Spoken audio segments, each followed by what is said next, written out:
Bonjour à tous et bienvenue sur Mosaïque Cristal pour une émission consacrée aujourd'hui à Lemberg. La commune est en train de changer de visage. On va en parler avec le maire Jean-Marc Wagner et deux conseillers délégués, Michel Herman et Frédéric Maurian. Merci de participer à cette émission.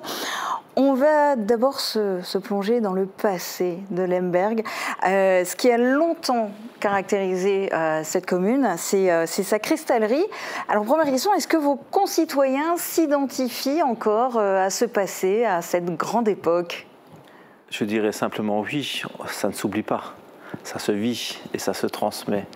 Donc je pense qu'on a été baigné pendant toutes ces années dans ce monde qui était le nôtre, celui des verriers du Pays de Bitche, notamment, pas que ceux de Lemberg, mais notamment ceux de Lemberg parce qu'on l'a vécu. Je pense que dans chaque famille, il y avait des femmes et des hommes qui ont pu œuvrer tout au long de leur vie pour travailler cette matière qui est aujourd'hui une matière noble. On ne le savait peut-être pas trop à l'époque, mais aujourd'hui c'est une matière très riche et très noble. Donc je pense que le devoir qu'on avait, c'était de transmettre. Est-ce qu'il y a encore beaucoup d'habitants qui ont eux-mêmes travaillé dans la cristallerie? Alors, dans les moments phares, il y avait quand même quasiment 400 salariés qui y travaillaient. Aujourd'hui, il y en a encore. Certains anciens qui ont plus de 80 ans. Le plus jeune, Franco Liger, qui est président de l'association Amadriade, qui a une cinquantaine d'années, je crois que c'est le plus jeune de l'entreprise quand elle a fermé, vit encore sur Lemberg.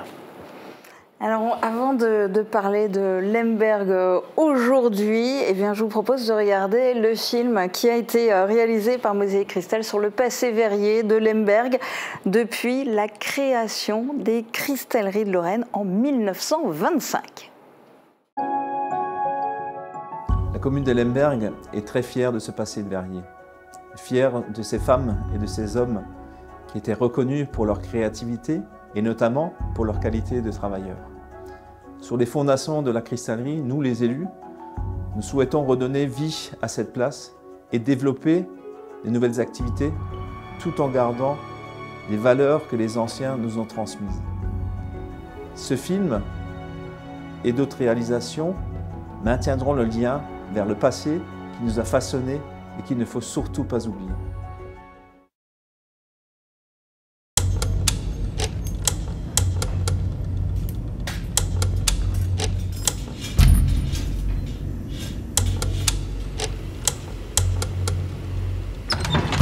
Nous sommes en 1997.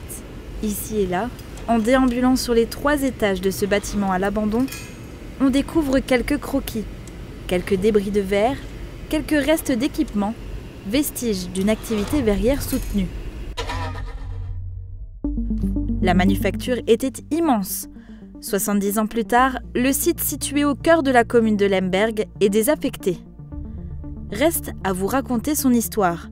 La belle aventure des cristalleries de Lorraine. Un fleuron né de l'initiative d'un boulanger et d'un savoir-faire ancestral.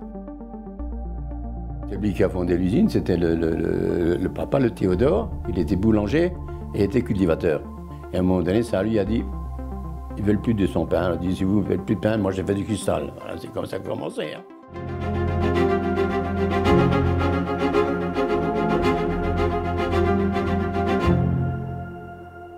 Tout le monde disait la Lorraine quand on venait. Ça ne disait pas la cristallerie Lorraine. La Lorraine, la Lorraine est là. Automatiquement, hein. Et c'était connu partout, aux États-Unis, au Brésil, partout, c'était connu partout. Dès ses débuts, en 1925, la cristallerie se spécialise dans la fabrication de verres et de services de table. Théodore Heitzmann embauche 20 ouvriers, la plupart d'entre eux proviennent de la cristallerie de Saint-Louis. 1 an plus tard, ils sont déjà une centaine et l'usine continue de prospérer. Elle aspire, dès leur sortie d'école primaire, une grande partie de la main-d'œuvre locale. Als ich aus der Schule gekommen bin, hat es gesagt, du musst halbe Jahr zum Heitzmann gehen, denn da fehlen Leute in der Hütte. On a terminé l'école le vendredi, c'était terminé à 14 ans, et le lundi j'ai commencé à l'usine. J'avais tous les amis qui étaient à l'usine de la cristallerie. J'ai commencé à travailler à 15 ans et demi, en 1962. Je suis sorti de l'école en juillet 67 et donc on a facilement trouvé de l'emploi. Et comme beaucoup de gens qui travaillaient à la cristallerie, je suis été embauché à la cristallerie dans l'atelier de création pour les verres et différentes activités. Quand j'avais 13 ans, en novembre, mon père est mort d'une embolie pulmonaire. Et ma mère s'est retrouvée avec 8 enfants. Alors, on n'avait pas le choix et on était content qu'il y avait les cristalleries. Mein Mann hat in der Kristallerie geschafft und ich habe in Sacramento in der FEAS geschafft. Und da war es ein bisschen weit und dann hat er mir einen Platz gesucht, hier in Lemberg, da unten in der Kristallerie. Als wenn dann nachher wieder gefragt hat, habe ich schon kommen. Les gens à l'époque, il n'y avait pas de problème à Lemberg. À 14 ans, c'était l'usine terminée, c'était réglementaire, aucun problème. Ceux qui n'allaient pas faire des études, ils allaient à l'école, ils allaient chez Heitzmann. Les nouveaux embauchés viennent essentiellement de Lemberg et des villages alentours. Si travailler à la cristallerie dès le plus jeune âge est une évidence, les débuts se font essentiellement dans des tâches secondaires, une manière d'entamer le processus d'apprentissage. Je rentrais tous les soirs et je pleurais. Quand vous arrivez là-dedans, toute une lignée d'hommes, hein, je ne veux pas me plaindre, mais ils m'aimaient tous. Ils me disaient « Skind », quand j'arrivais, « Skind kommt ». Et j'avais aucune notion de ce qui était la cristallerie. Bon, au début, les premières journées, j'étais comme à l'école. Ils me donnaient une feuille de papier pour dessiner un peu les formes, les tailles, tout ça, quoi. J'étais un apprenti sur le bras. J'avais une place avec 7 tailleurs et là, il fallait essuyer. Et les nettoyer, les sécher, les brosser et les mettre après à l'acide. Sur la place où j'essuyais, il y avait mon père et mes 2 frères. Et là, on n'avait pas. Quand tu sors comme ça de l'école, tu n'as quand même pas le coup de main pour essuyer les verres, hein, t'en cassais. Hein. Ah ben écoutez, ça gueulait derrière. Elle a encore cassé un verre. Und dann habe ich in der Winterrundmacherei geschafft. 400 Stück in der Stunde haben wir gemacht. Und dann habe ich sie gewischt und nachher habe ich sie abgeputzt. J'ai travaillé comme porteur à l'Arche, si vous savez ce que c'est.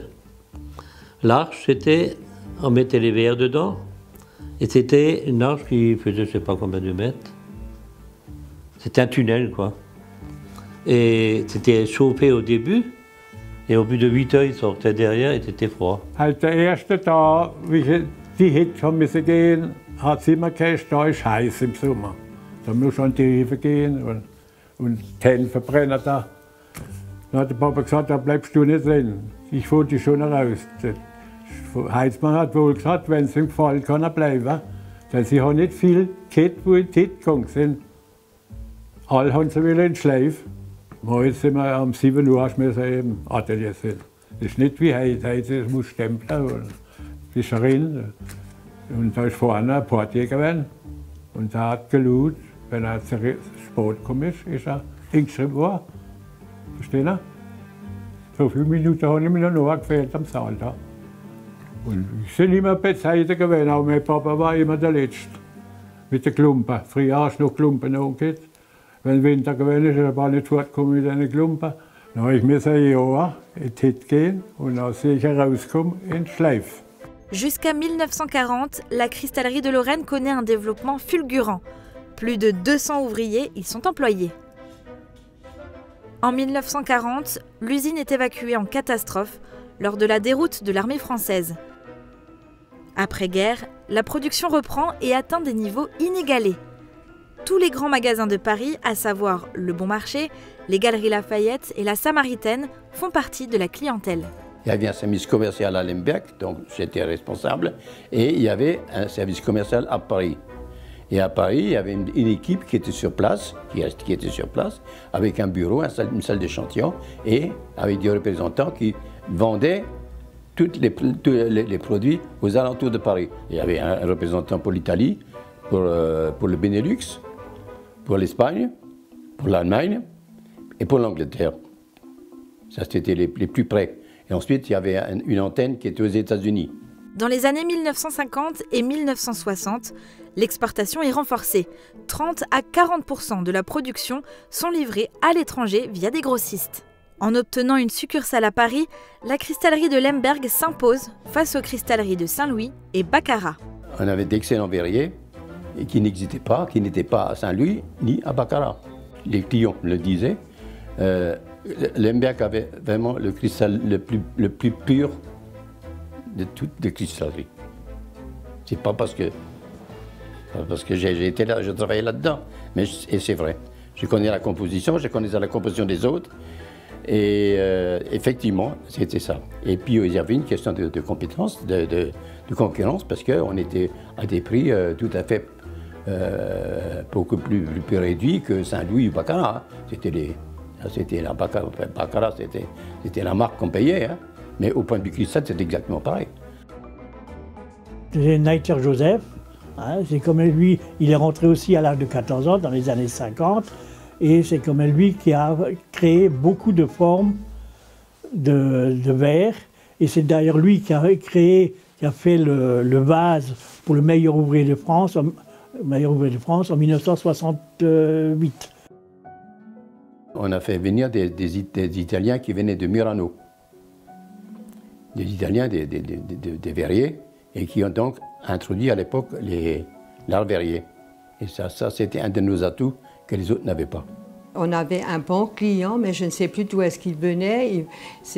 De temps en temps, il venait avec un avion de la Suisse et s'appelait Dompour.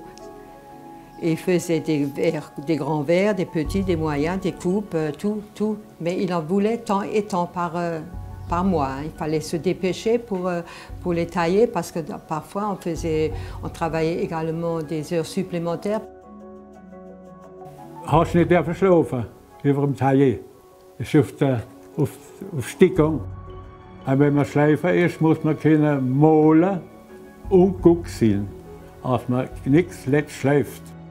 Der Heizmann, Theodor, hat Kommand gekriegt von England. Und die hat die ganze Heimarbeiter gekriegt, die Arbeit von der Hemschleifer.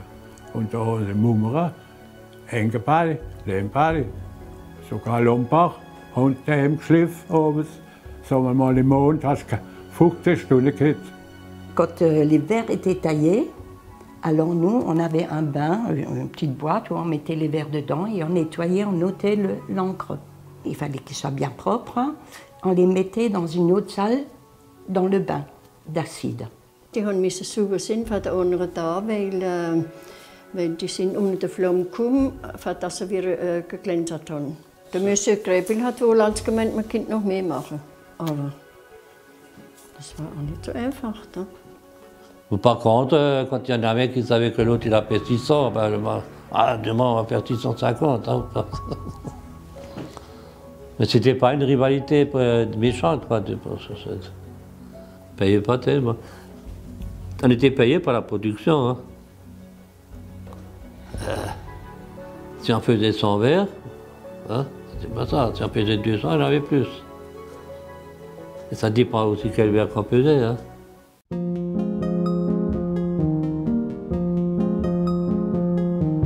Die Melange, die weiß ich ungefähr, aber was er denken wir hat, nachher, der Patron oder der in der Hütte geschafft hat, der Chef, der hat noch Tonnen drüber gehabt.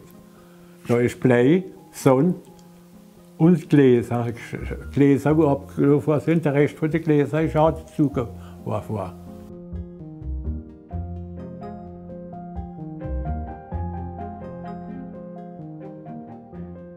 On avait une imprimerie, on avait une machine pour faire les catalogues, on avait aussi l'atelier de dorure, mais qui n'a été créé qu'en 1970. Tout le monde venait à pied le matin à 7 h.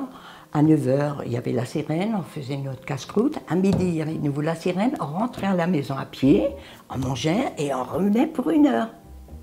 Et on travaillait jusqu'à 4 h et on rentrait de nouveau à pied. Il y a eu un gosse, un ouvrier, qui est tombé, il s'est fait mal, ou cassé une jambe ou un truc comme ça. Donc il fallait qu'il aille à l'hôpital. Mais il n'y avait pas de VSL, il n'y avait pas de machin. On est allé voir le patron, il dit maintenant, mon fils, il s'est cassé la jambe, il faut le mettre en... Mais ce n'est pas un problème, je l'emmène. Hein. Il l'emmène à Strasbourg, c'était tout à fait logique, normal. Il y en a beaucoup qui se sont mis en couple, hein. Ils ont trouvé leur personne sœur. Hein. Franchement, hein, moi j'ai trouvé Alphonse aussi. Hein.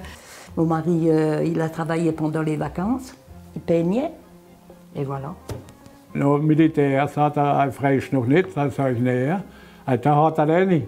Die komt alle mooi Wasser holen. Want de kronen hin en onder, bloeien ze mal als die krieg. Nou, had nog geredet, van mich nog.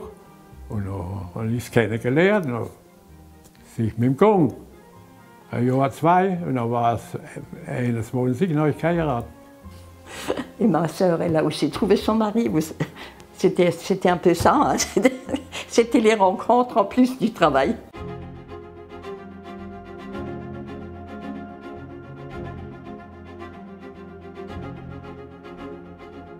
« 65, 66, 67, 68, c'était les bonnes années. C'est là où on a fait le nouveau hall, avec la taillerie et tout ce qui s'ensuit. Là, c'était avec le bain acide, et c'était vraiment là le top, le point culminant, si vous voulez, des chiffres d'affaires que nous avions fait. Le premier effondrement a lieu en 1968.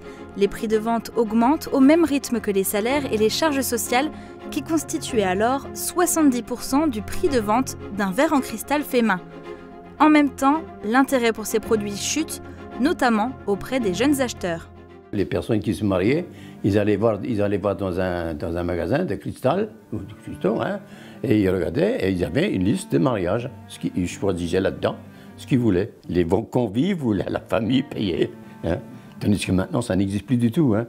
Ich habe 4 Junge und dann habe ich als Service geschliffen. Kristall. Hey, denn ihr junge Frauen gar nichts mehr nach dem Kristall. Was willst du machen? Wir sind nicht gewöhnt aufs Kristall. Wenn man nur mehr Geld hätte, verkaufen. La success story prend fin. Le cristal perd de son attrait et la concurrence est impitoyable. La cristallerie d'Arc produit 22 000 verres à pied par jour, selon un processus automatique. Les fils Heitzmann, Marcel, Henri et Camille sont face à l'inéductable. Puis ça a marché, hein. Ça a marché, jusqu'à la fin. Bon, à la fin, bon. C'est toujours pareil, c'est ce qu'on dit, hein. Le premier, il sème, l'autre, le deuxième qui passe, il gagne de l'argent, puis le troisième, il ferme. Hein. En 1973, l'entreprise ferme ses portes et 280 salariés sont licenciés.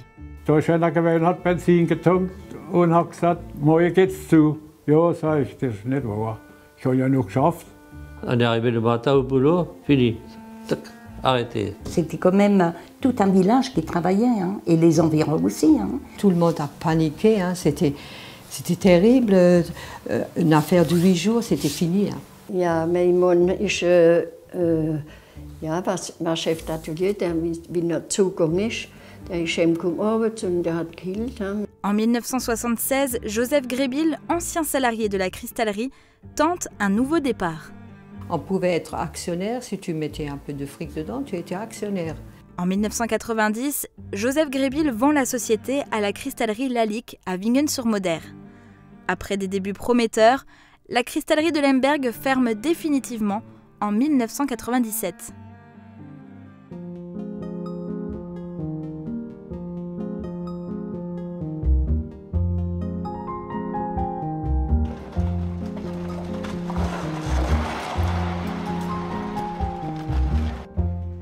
Les cristalleries de Lemberg font désormais partie du passé.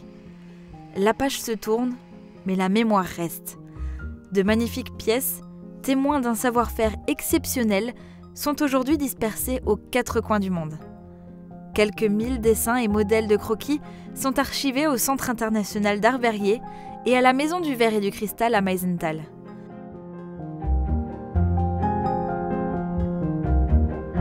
La commune se tourne aujourd'hui vers l'avenir et bâtit une nouvelle place. Les habitants pourront s'y rendre à pied, s'y distraire, y travailler et par-ci par-là, des indices les feront cheminer sur les traces de leurs aînés. Des verriers au service d'un boulanger qui osa l'incroyable et la belle aventure des cristalleries de Lemberg.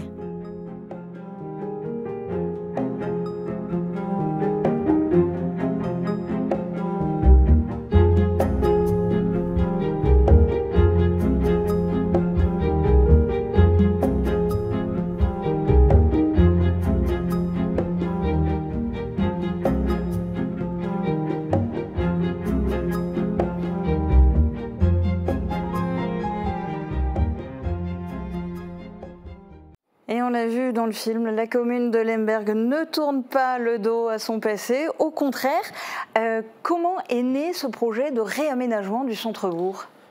Je dirais qu'à un moment donné, on était face à notre destin. En fin 2020, quand je suis devenu jeune maire dans des conditions tragiques, et j'ai une pensée aujourd'hui à l'ancien maire qui était décédé, Patrick Klein, que j'avais suivi à l'époque, qui nous a quittés trop jeune et trop rapidement. Fin 2020, on a eu un des propriétaires de l'ancienne friche qui souhaitait vendre. Il y avait un acquéreur qui souhaitait faire une friche industrielle, de transformer cette friche dans la valorisation de tri de déchets. Bon, vous imaginez bien que ça a suscité tout de suite notre attention de vouloir faire autre chose de notre cœur de village que de faire de la valorisation de tri de déchets, même si c'est très important. Et il faut qu'on œuvre dans ce sens-là. Et du coup, c'est malgré tout un projet qui est récent. Les plans ont été dévoilés à peu près en 2022. Pourtant, la fermeture définitive de la cristallerie remonte à 1997. Oui. Pourquoi a-t-il fallu tellement de temps pour remplacer une friche industrielle par un nouvel aménagement ? Je pense que les élus à l'époque n'avaient pas encore cette visibilité de ce que ça pouvait donner. Il y avait des investisseurs privés qui souhaitaient transformer cet endroit en un lieu de petite industrie, dont une qui avait fermé, parce qu'à l'époque, après, il y a eu la société, c'était Pepra Metal, qui œuvrait sur place, qui a fermé, a revendu à quelqu'un qui faisait de la métallurgie.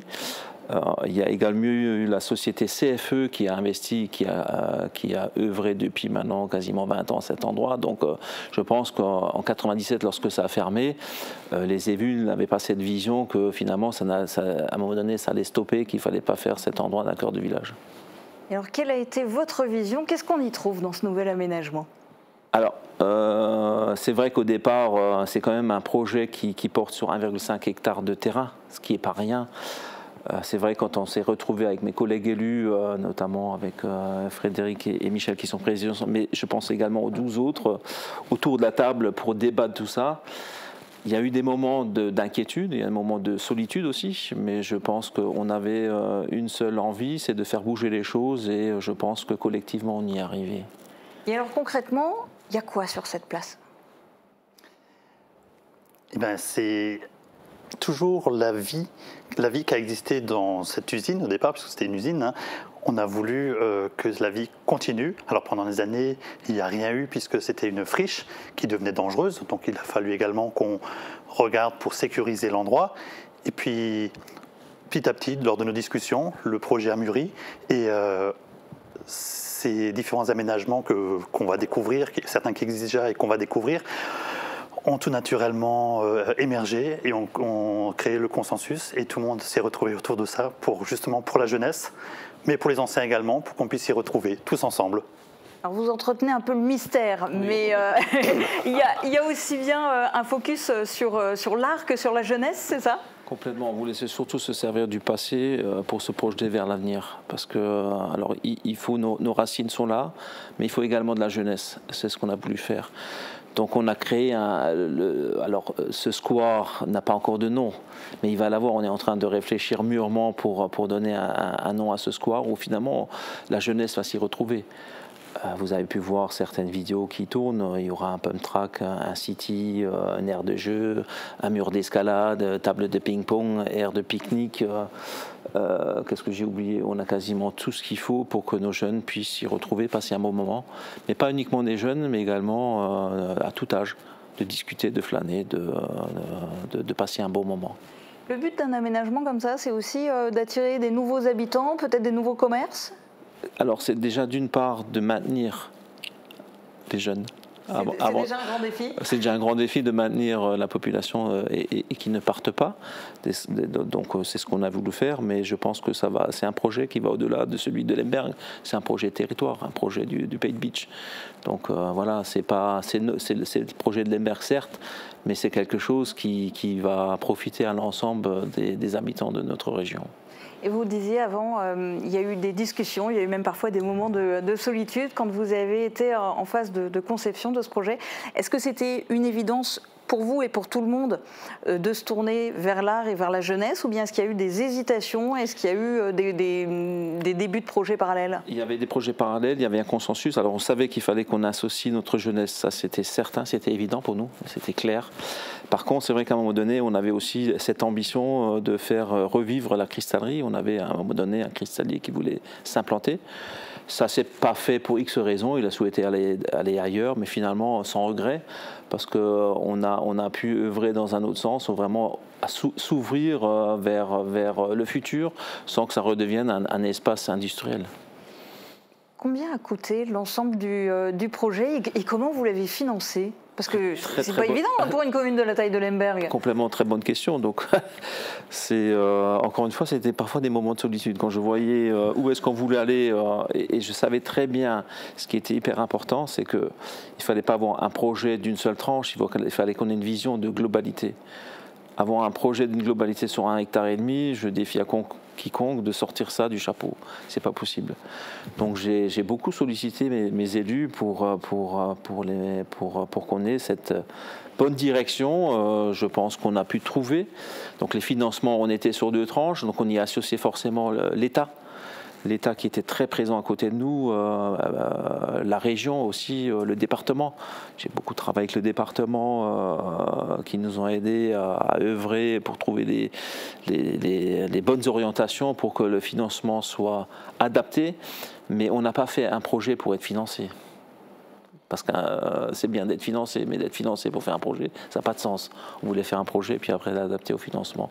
Donc aujourd'hui, globalement, sur les 2 tranches, on est un peu plus de 5 millions d'euros, 5,5 millions d'euros, ce qui est une très grosse somme, notamment pour un petit village de 1500 habitants. Mais finalement, nos partenaires, nos financeurs nous ont cru, nous ont soutenus et sont allés jusqu'au bout de la démarche. Aujourd'hui, on se retrouve à quasiment 80% de subventions sur l'ensemble du projet. Voilà. Et là, tous les travaux sont finis ou quasi, ou bien il va y avoir justement encore d'autres tranches? Il y a la suite. 1,5 hectare de terrain, ça ne se réhabilite pas en 4 ans. Donc il y a la première phase où il y a eu beaucoup de démolitions d'anciens bâtiments qui ont été démolis. On a souhaité aussi mettre une touche sur la récupération et la valorisation de gravats qui ont été concassés par la société Grébille et réutilisés sur place. Et donc il y a eu la première tranche, la place, Theodor Heitzmann, qui a été réhabilitée. Là, on est sur la deuxième tranche, extension du cimetière, square de la jeunesse vers la mairie. Il y aura une 3e tranche qui ira sur la Grande Rue. La 4e qui est en cours, c'est la réhabilitation du bâtiment CFE où on a fait l'acquisition un peu de temps, qu'on va transformer en périscolaire. Et en tiers-lieu, ça sera un espace de vie adapté pour que cette place, c'était pas la peine de faire une place à tant d'argent juste pour avoir une place. Il faut la faire vivre. Donc ce bâtiment va être transformé pour que nos jeunes s'y retrouvent, périscolaire, tiers-lieu, et voir d'autres possibilités. On a devant nous un outil qu'on ne sait pas encore aujourd'hui jusqu'où il va nous amener. J'en suis convaincu. Ça va encore évoluer, mais du coup, cette première très grande partie, ce premier très grand chantier vont être inaugurés samedi 28 juin. Et alors ça s'annonce très festif. Quel est le programme ? Alors le programme qu'on a concocté, il a été élaboré il y a plus d'1 an et demi. Et je ressouligne le fait qu'on ait réussi à intégrer, mais alors pratiquement tout le monde de chaque secteur associatif. On a plus de 12 associations qui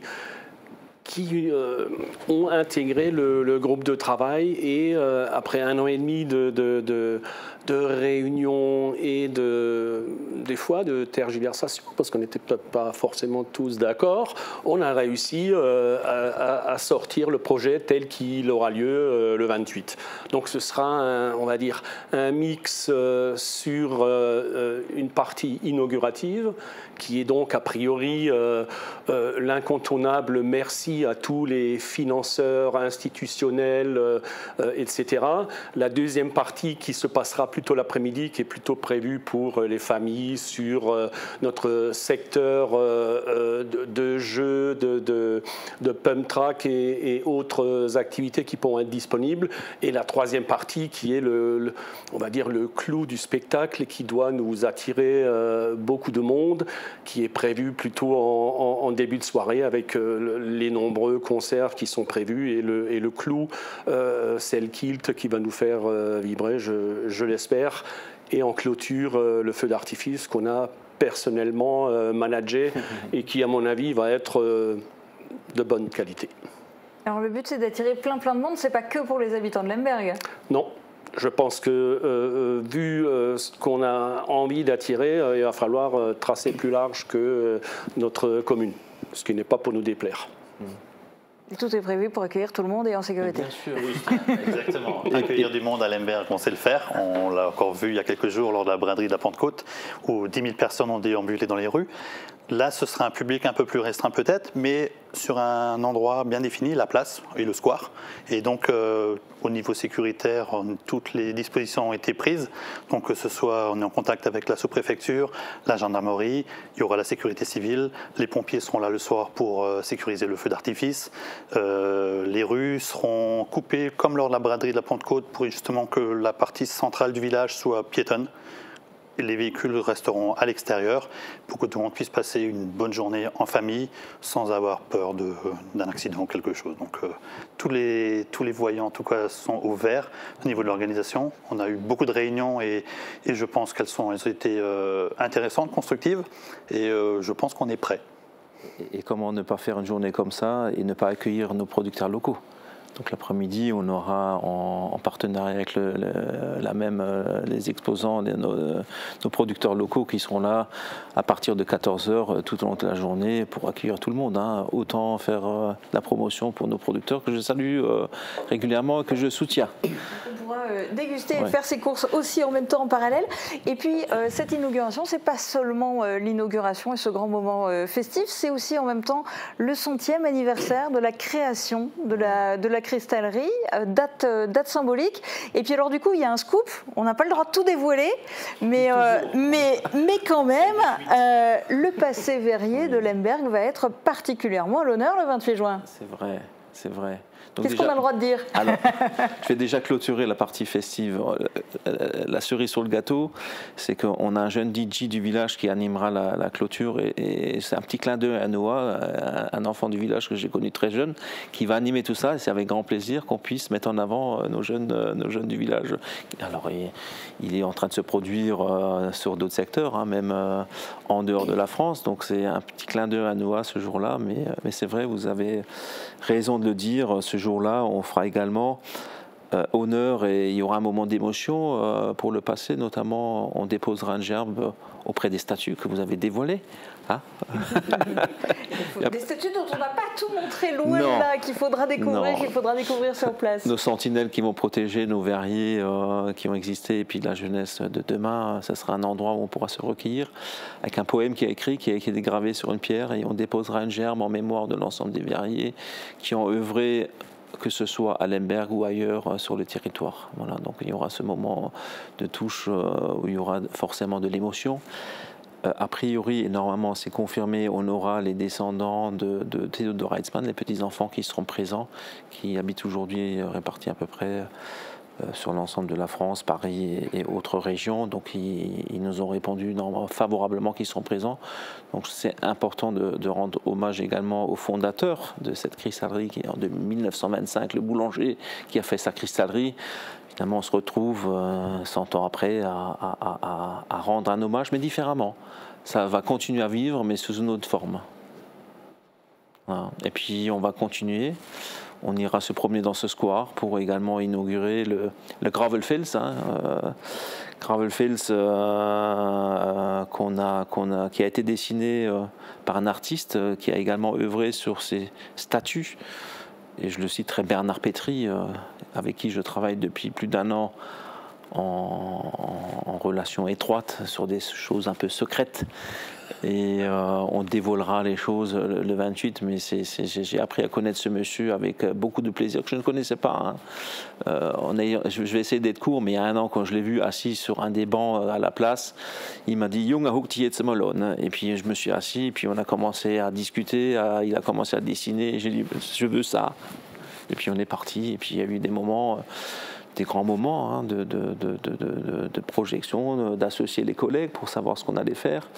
Alors j'ai des dizaines d'esquisses, mais je pense qu'aujourd'hui on est arrivé à ce qu'on voulait. Voilà. Donc bravo à lui, j'ai vraiment fait connaissance d'une belle personne. Et puis pour en savoir plus donc sur la fameuse surprise, il va falloir le 28 juin aller à Lemberg. Allez, un petit indice de plus, avis aux collectionneurs, ça peut particulièrement vous intéresser. Ça, j'avais le droit de le dire. Vous avez le droit de le dire. Donc, en partenariat avec la communauté des communes et le CIAV et M. Petri, il y a eu la création d'un objet, un moule qui a été retrouvé d'ailleurs par Bernard, un moule de la cristallerie Lorraine de Lemberg, où 100 pièces vont être fabriquées ou qui sont en cours de fabrication au CIAV, numérotées, qui seront en vente ce jour-là. Donc on fera également, tu peux dire, la tombola pour...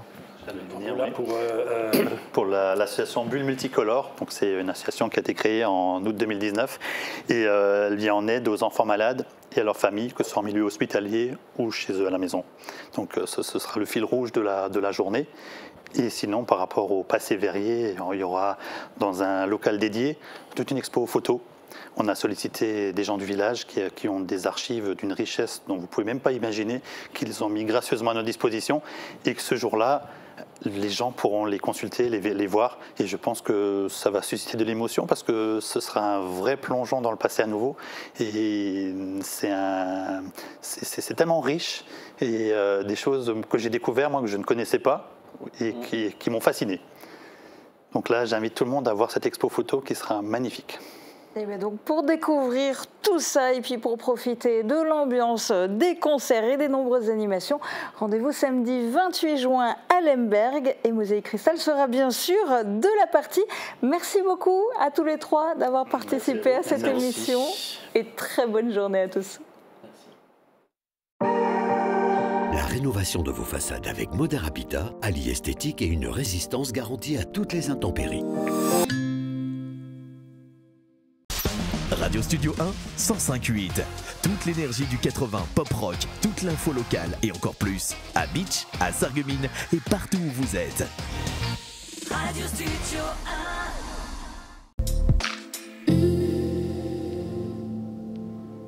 Bonjour tout le monde, on termine la semaine comme on l'a commencé, c'est-à-dire avec un grand soleil. Pour demain encore, le beau temps sera au rendez-vous et les températures estivales. Les minimales iront de 15 à 17 degrés et les maximales de 30 à 31 degrés. Demain nous fêtons les Rodolphe et il fera jour de 5h26 à 21h40. Passez tous une belle journée et une très belle fin de semaine.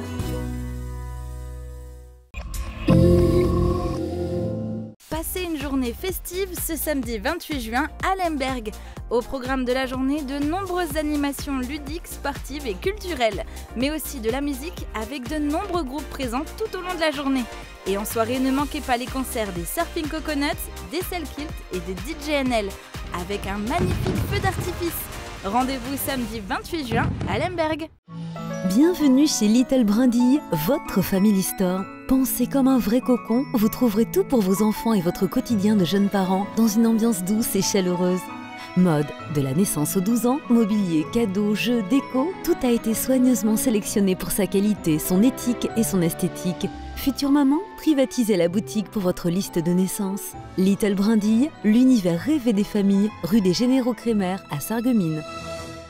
Venez vivre 3 jours de fête, de musique et de spectacle à l'occasion de la 32e édition du Festival de la Saint-Paul à Sarreguemines. Du 27 au 29 juin, plus d'une vingtaine de compagnies et plus de 100 artistes pour des festivités magiques. Vendredi 27 juin dès 17h45, inauguration en fanfare avec les Rock Magnons dans les rues du centre-ville jusqu'en place du marché. Grand spectacle microcosme avec des insectes géants lumineux en déambulation par la compagnie Planète Vapeur le samedi soir dès 22h30. Des animations, des spectacles, un marché d'artisans potiers et des surprises avec vos commerçants à découvrir. Programme complet sur saintpaul.sarreguemines.fr. Chez Intermarché Sarreguemines et Beach, faites vos courses en un clic. Avec le drive ou la livraison à domicile, commandez en ligne ou sur l'application mobile et on s'occupe du reste. Plus de file d'attente, vos produits frais sont prêts à être récupérés ou livrés chez vous. C'est rapide, pratique et toujours au prix Intermarché.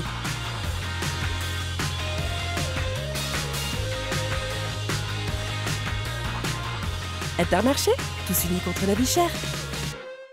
J'ai reçu mes premiers appareils auditifs, mais si mon audition s'aggrave, est-ce que je dois les changer ? Bonjour. La passion de l'audition vous rassure.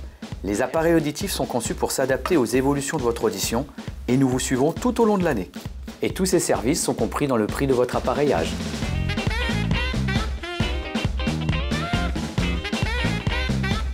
La saison culturelle de Sarreguemines vous invite à cultiver vos émotions. Au programme, près d'une vingtaine de spectacles aux univers variés, tels que danse, musique, humour ou encore théâtre, en compagnie d'artistes de renom. Infos et réservations sur sarreguemines.fr. Ouverture de la billetterie à partir du 1er juillet à 16h pour les abonnements. Et dès le mercredi 2 juillet pour la billetterie individuelle, sur place en mairie lors des 2 journées de lancement, ainsi qu'à l'office de tourisme.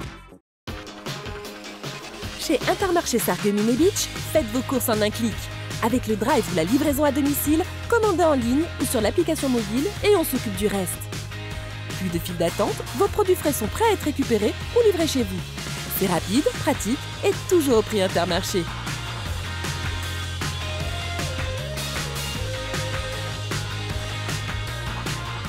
Intermarché, tous unis contre la vie chère.